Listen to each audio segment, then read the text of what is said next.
Councillor Simmons. Thank you, Mr. Mayor, and thank you, David, for coming.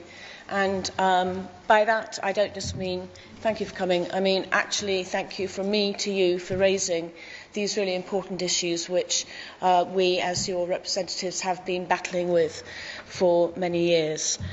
The need for culture change was acknowledged by the Council back in 2017, and yet here we are in 2025 with residents still waiting for it. The phrase culture change has been bandied around in promises and commitments over these last years, with so far very little being said in terms of what the Council actually understands by this.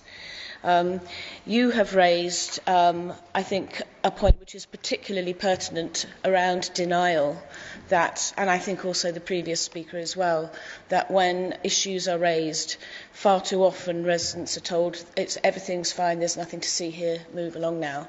And that is not good for the Council, it's not good for the residents, but it's also not good for the individuals who are raising the issue.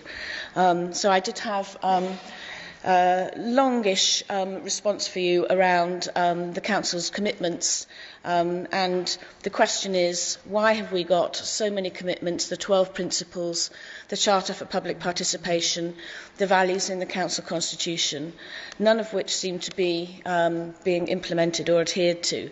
And as you, I think, have mentioned also, it's about the lack of accountability. With regard to Lancaster West in particular, very unfortunately, you are living under the legacy of decision-making and culture before and after the fire that definitely did not reflect any of the values that we now hear the Council purport to subscribe to. You mentioned culture and engagement in relation to Lancaster West in particular, and as you know, I've been aware for several years of these ongoing issues and concerns.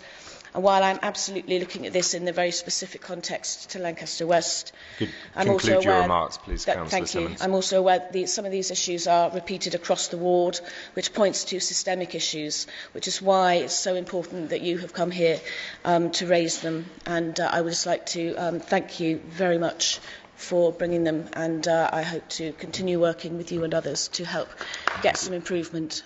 Thank you.